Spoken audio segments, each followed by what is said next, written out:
Hello everyone, कैसे हो आप सब। चलें, बहुत अरसे बाद आप लोगों से मिल रहे हैं, माफ़ी चाहेंगे, थोड़ा तबीयत ख़राब था। तो आज हम लोग पहुंच चुके हैं इलेक्ट्रोस्टैटिक्स के लेक्चर नंबर 8 पे, और आज बात करने वाले हैं कूलम्ब्स लॉ को वेक्टर फॉर्म में हम लोग पढ़ने वाले हैं। ठीक है।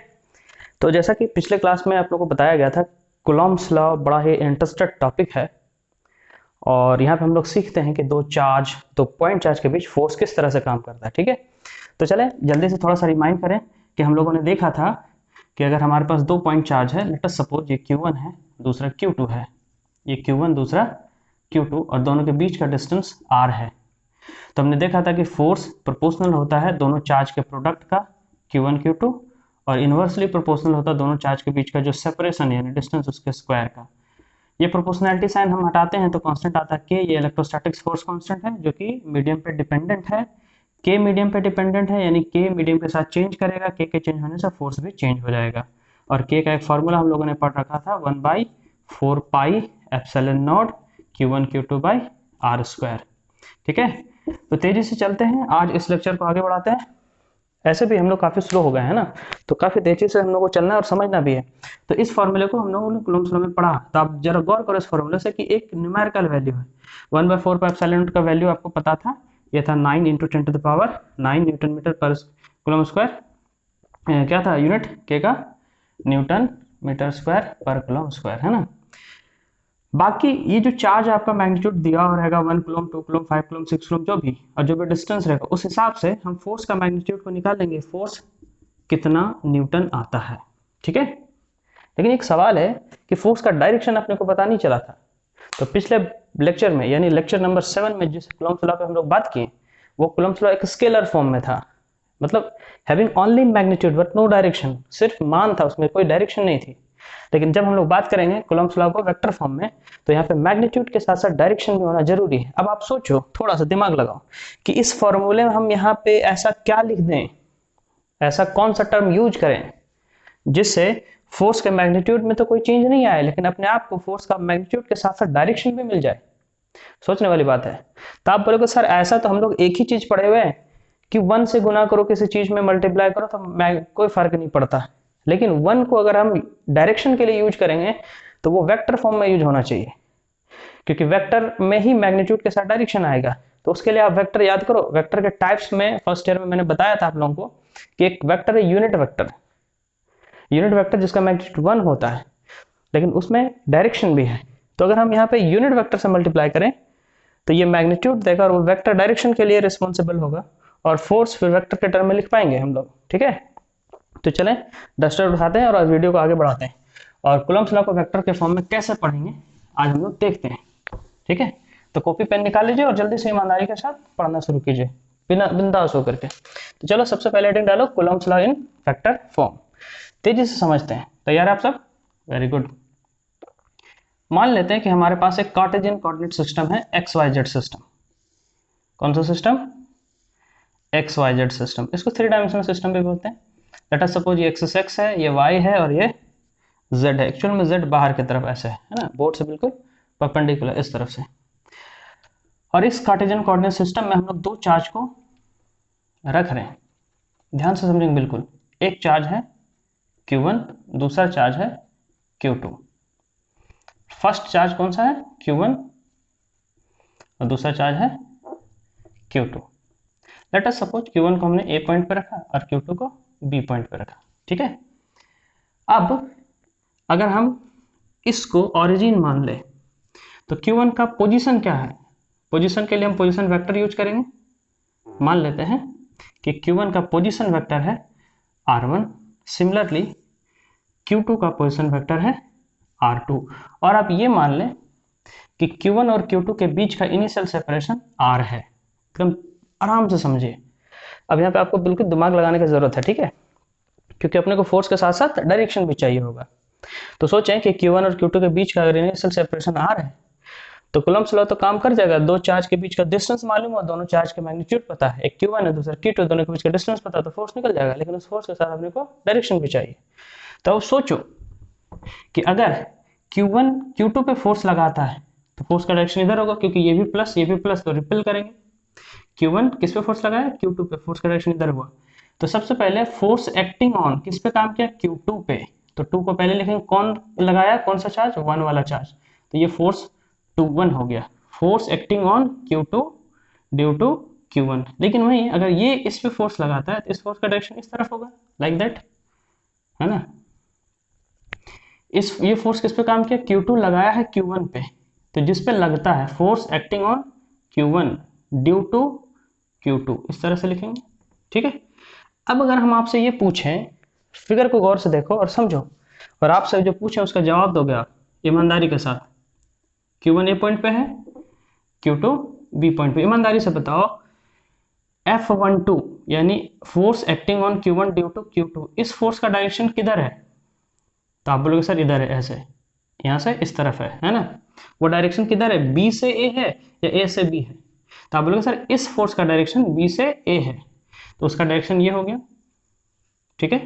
तो उसके लिए हम यूनिट वेक्टर यूज करेंगे, तो मान लेते हैं unit vector R cap, unit vector किससे लिखते हैं, आर कैप। अब आपसे पूछ रहे हैं उसका डायरेक्शन किधर है, 2 से 1 की तरफ, तो यहाँ पे आप लिखोगे 2 से 1 की तरफ, यानी बी से ए जो फोर्स का डायरेक्शन है वो इस फोर्स का डायरेक्शन, जबकि यहाँ से देखो इस फोर्स का F21 का डायरेक्शन किधर है, ए से बी की तरफ, ध्यान से देखो F21 का डायरेक्शन किधर है, ए से बी की तरफ, ए से बी मतलब Q1 से Q2 की तरफ, तो उसके लिए यूनिट वेक्टर हम यूज करेंगे R12 कैप, कैप हो गया यूनिट वेक्टर, 12 मतलब Q1 से Q2 की तरफ, इसका डायरेक्शन हो गया।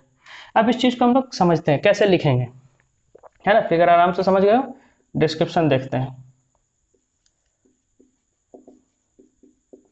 तैयार हो सब लोग, लिखिए। लेट अस कंसिडर, हमने सबसे पहले 2 पॉइंट चार्जेस मान रखे हैं, 2 पॉइंट चार्जेस, नाम क्या माना हम लोगों ने, Q1 and Q2 placed at point A and B respectively, clear है।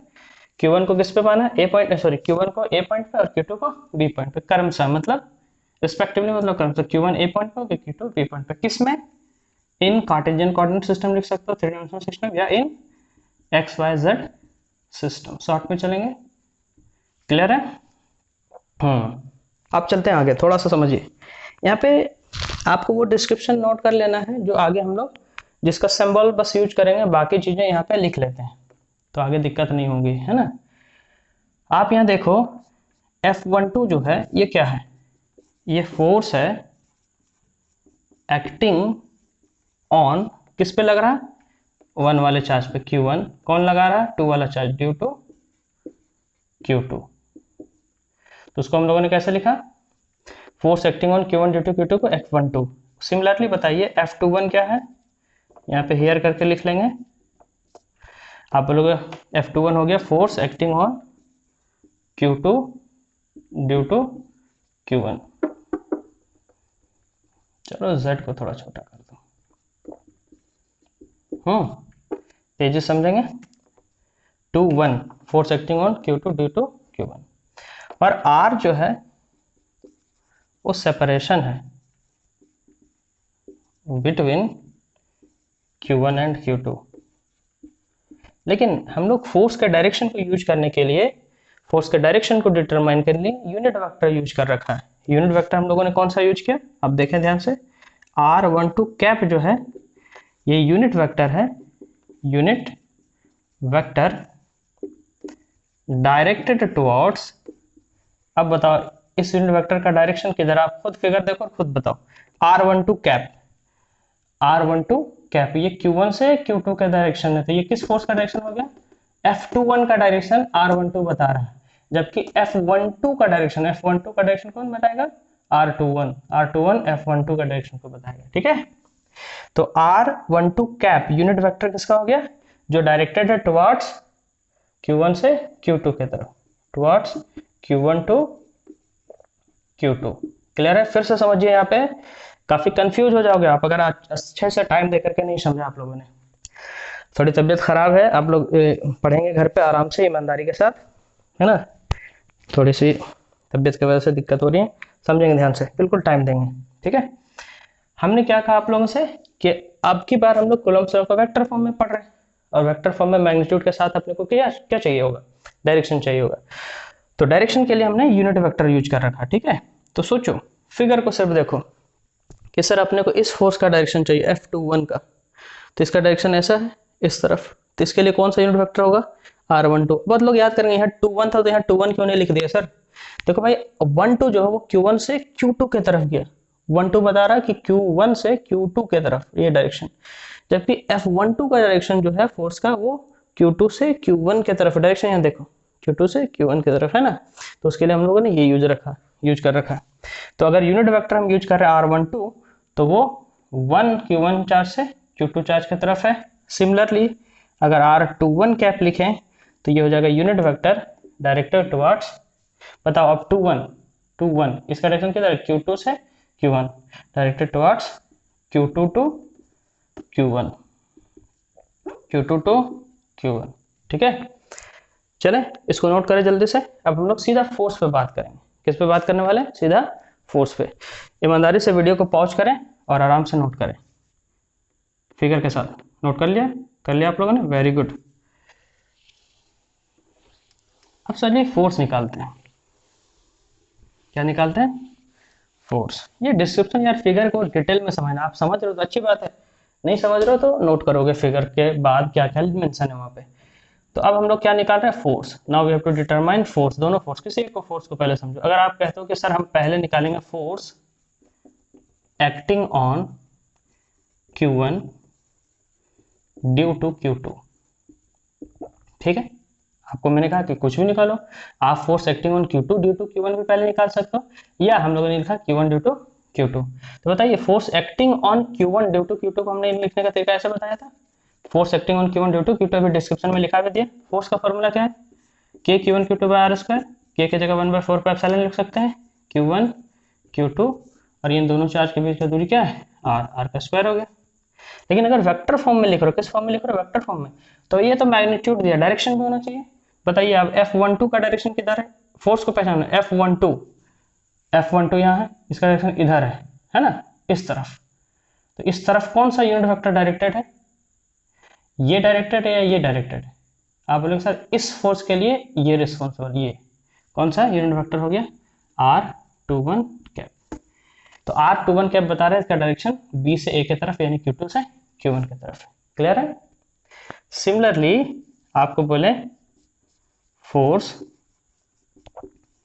Acting on Q2 due to Q1, force acting on Q2 due to Q1 इस तरफ हो गया।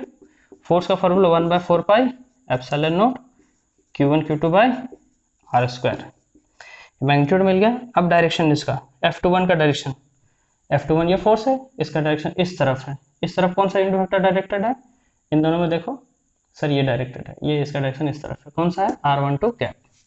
तो R12 कैप, इसको अगर हम इक्वेशन 1 मान लें, इसको इक्वेशन 2 मान लें, तो आप सोचो कि बेसिक फर्क यहाँ पे फर्क क्या है, बेसिक डिफरेंस क्या है, ठीक है भाई। ऐसा नहीं कि मेरा मेहनत बर्बाद हो जाए, आप घर पे पढ़ोगे, ठीक है, ऐसा नहीं है कि आपको पढ़ाया जा रहा है आप पढ़ नहीं रहो, ईमानदारी के साथ पढ़ोगे।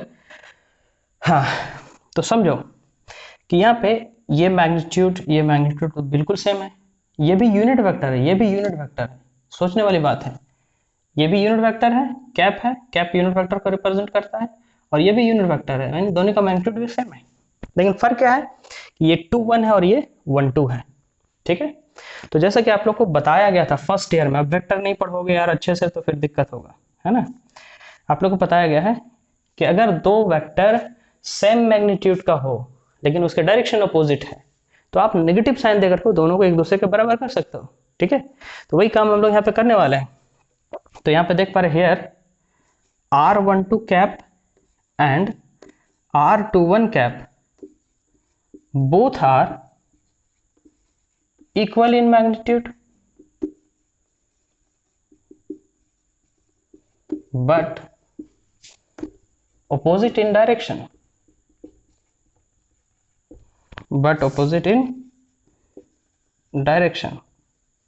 अब इस चीज को समझेंगे, ये भी यूनिट वेक्टर, ये भी यूनिट वेक्टर, इसका भी मैग्नीट्यूड 1, इसका मैग्नीट्यूड 1, मतलब दोनों के मैग्नीट्यूड क्या है, इक्वल है। Both R12 cap and R21 cap both are equal in magnitude, मान बराबर है, बट अपोजिट इन डायरेक्शन, लेकिन दोनों का डायरेक्शन अपोजिट है। एक इस तरफ डायरेक्टेड है, दूसरा इस तरफ डायरेक्टेड है। तो हम लोग क्या कर सकते हैं, समझेंगे, ठीक है। तो हम लोग ये कर सकते हैं, देयरफॉर आप लिख सकते हो कि सर R12 कैप के जगह हम R21 कैप भी लिख सकते हैं। क्यों? क्योंकि दोनों का मैग्नीट्यूड सेम है। लेकिन सर आपने कहा डायरेक्शन अपोजिट है, तो डायरेक्शन अपोजिट कहीं भी माइनस लगा दो, यहाँ माइनस लगा दो, या तो यहाँ माइनस लगा दो, कहीं भी एक जगह।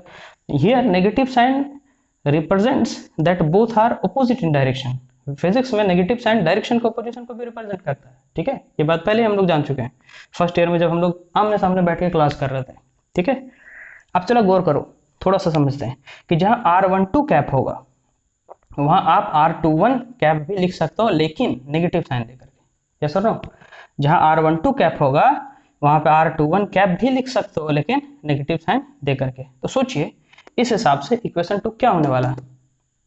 इक्वेशन 2 में जहां R12 कैप है वहां हम R21 कैप लिखेंगे, लेकिन माइनस मल्टीप्लाई, यहाँ माइनस मल्टीप्लाई बाहर आ जाएगा, यहाँ पे माइनस हो जाएगा, ठीक है। तो ये करने वाला है। चलिए डस्टर उठाइए, आप लोग नोट कीजिए, यहाँ तक नोट कर लिया, वेरी गुड। तो इसको हम लोग यूज करने वाले इक्वेशन 2 में, ठीक है। कहाँ यूज करेंगे, इक्वेशन 2 में। तो पुट करते हैं इक्वेशन 2 में। सोचिए R12 की जगह क्या लिखेंगे, R21। R12 की जगह R21 लिख सकते हैं, नेगेटिव साइन यहाँ कर देंगे। तो सोचो ये पूरा मैग्नीट्यूड, ये पूरे मैग्नीट्यूड के बराबर हो जाएगा, लेकिन फर्क क्या होगा, चलिए देखते हैं क्या फर्क होने वाला है। यहाँ के आगे चलते हैं। 10 इक्वेशन 2 बिकम्स, इक्वेशन 2 ये है, हो जाएगा F21 cap is equal to 1/4 pi epsilon not Q1 Q2 by R square, और यहाँ पे हो गया R21, 12 की जगह क्या लिखेंगे, 21 कैप। लेकिन यहाँ माइनस लिखना पड़ेगा, माइनस को यहाँ डायरेक्ट लिख दें। चलिए इसको अब मान लेते हैं इक्वेशन 3, ठीक है।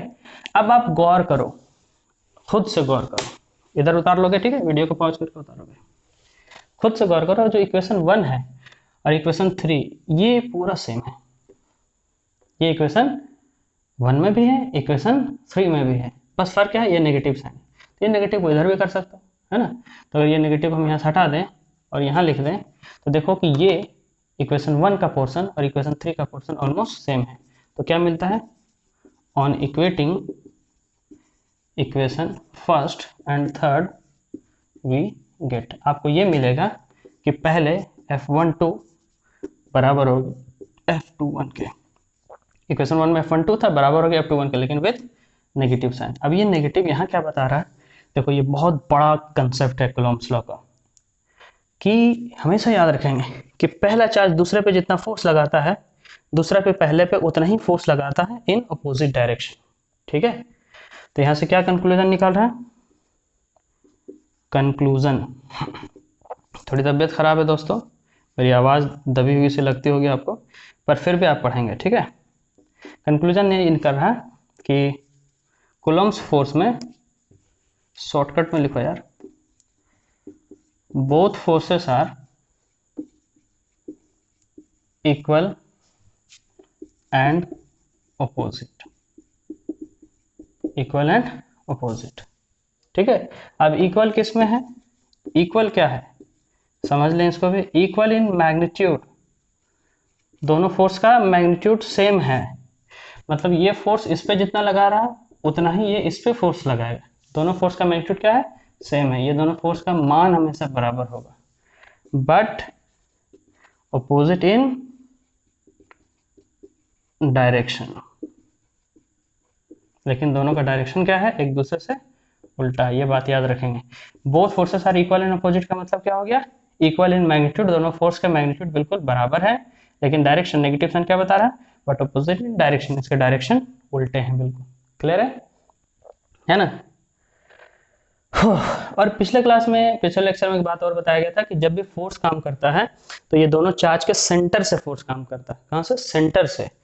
ये डिस्टेंस भी हम लोग जो मेजर करते हैं दोनों चार्ज के सेंटर से डिस्टेंस मेजर करते हैं, ठीक है।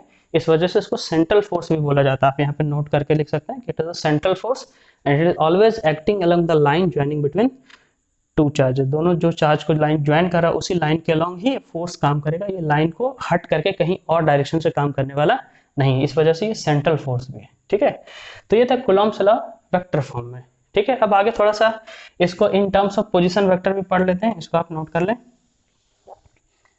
इन terms of position vector, position vector vector form ही है, थोड़ा सा चेंजिंग करेंगे। Coulomb's law in terms of position vector. चले दोस्तों समझते हैं तेजी से, किसी एक को ले लो आप, है ना, या तो आप F12 को ले लो या F21 को ले लो, किसी एक फोर्स को ले लो। किसी ने बोला सर चलो एक फोर्स इसी को लेते हैं, पहले ये सब हम मिटा देते हैं, अभी किसी एक को समझो, दूसरा खुद समझ में आ जाएगा। ठीक है, हम लोग पोजीशन वेक्टर का यूज करेंगे। ये चार्ज कौन सा था सर, Q1 था, ये कौन सा है, Q2 है। तब ये तो डायरेक्शन नहीं रहा ना, हम जब ये चार्ज इस पे फोर्स लगा तो उसका डायरेक्शन इधर होगा, अभी तो ये फोर्स का डायरेक्शन किधर हो गया, ये है ना। और चलो इसको हम लोग मान लेते हैं आर कैप है,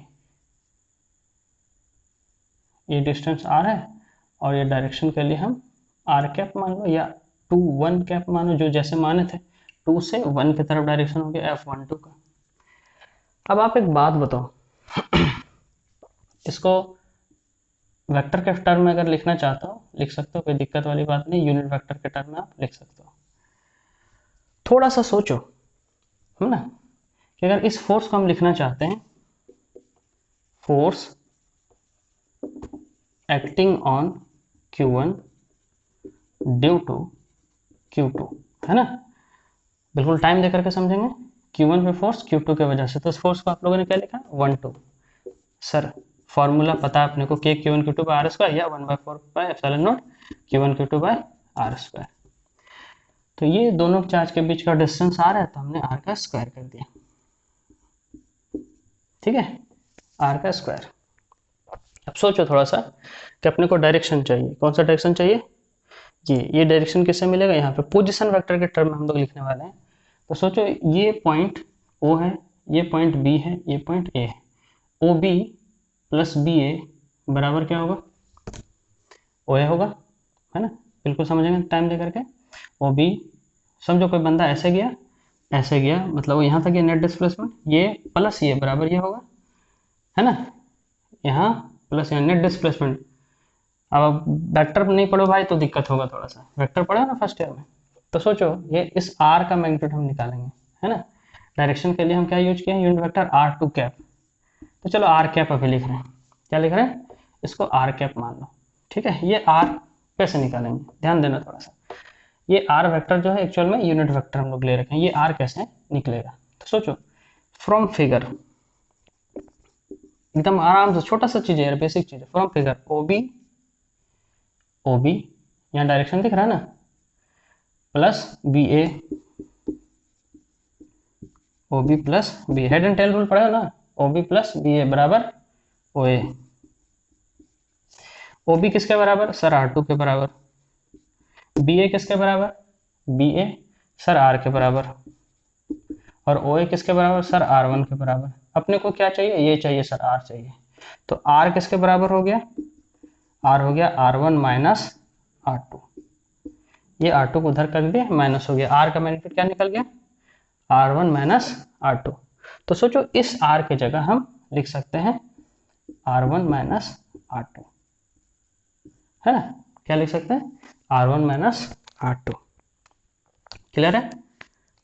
अब सोचो कि सर अगर इस R की जगह आप R1 माइनस R2 लिखते हो, तो यहाँ भी R की जगह आप R1 माइनस R2 लिखोगे, है ना, लेकिन फॉर्मूले में तो क्यूब नहीं होता, फॉर्मूले में होता K Q1 Q2 by R square, है ना।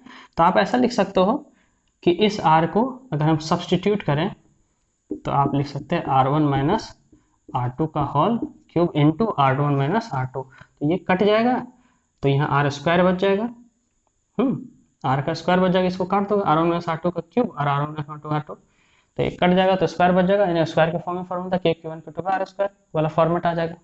अब सिमिलरली उसी तरह से सोचो कि अगर हम force acting on Q2 due to Q1 निकालें, तो उस समय आप ये फोर्स लेकर के चलोगे, उस समय डायरेक्शन ये नहीं होगा, डायरेक्शन क्या होगा, ये। उस समय लिखोगे R1 plus R is equal to R2। उस समय के लिए क्या होगा, R1 plus R is equal to R2, तो उस समय R हो जाएगा R2 माइनस R1। मतलब अगर आप निकालते हो force acting on Q2 due to Q1, तो यहाँ लिखोगे 2-1, यहाँ हो जाएगा 2-1, यहाँ हो जाएगा 2-1। क्लियर है, बिल्कुल ये चेंज हो जाएगा। उस समय क्या हो जाएगा, ये फोर्स ना निकाल के ये फोर्स निकालोगे, जब 2-1 निकालोगे तो हो जाएगा R1 plus R is equal to R2। मतलब OA, ध्यान से समझोगे, plus AB is equal to OB। OA कितना है सर, R1 है, AB कितना है, R है, OB कितना है, R2 है। अब R क्या हो गया, R2 माइनस R1। क्लियर है, तो उस R की जगह हमने क्या लिखा, R2 माइनस R1। यहाँ क्यों, क्योंकि कटेगा तो फिर तो R स्क्वायर आ जाएगा। यहाँ R1 minus R2 minus R1 कटेगा, R2 माइनस R1 कटेगा, यहाँ क्या आ जाएगा, R स्क्वायर। क्योंकि फॉर्मूला कूलम्ब्स लॉ में क्या है, K, ये K का फॉर्मूला है Q1 Q2 by R square.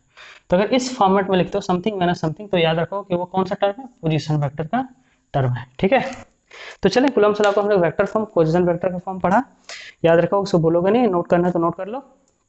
ठीक है, और आगे पढ़ेंगे, आगे हम लोग बहुत जल्द आपके लिए वीडियो बना रहे हैं। थोड़ी सी तबीयत खराब है, आप सब भी दुआ करेंगे जल्द से जल्द तबीयत ठीक हो जाए। ठीक है, आवाज़ भी बैठी हुई थोड़ी सी लग रही, तो आगे के लेक्चर में हम लोग आगे इसी तरह से कुछ ना कुछ सीखते रहेंगे। तब तक घर पे रहें, सुरक्षित रहें। नेट वालों के लिए एक सजेशन है कि नेट का एग्जाम फिर से करस्पॉन्ड हो गया 26 से आगे, तो नेट कह रहा हूँ मैं, नीट वाले लोगों को, है ना, नीट और IIT वाले लोग, तो आप लोगों के लिए मैं एक सीरीज़ बना दूंगा जल्द से, जिसमें 10-15 साल के पूछे गए सवाल करवा दूंगा उसमें, और जो भी इम्पॉर्टेंट चैप्टर जैसे अक्सर सवाल पूछे जाते हैं, उन सभी चैप्टर्स वाइज उसके न्यूमेरिकल्स कराए जाएंगे। ठीक है, तो आप सब बिल्कुल सुरक्षित रहें घर पे और पढ़ते रहें।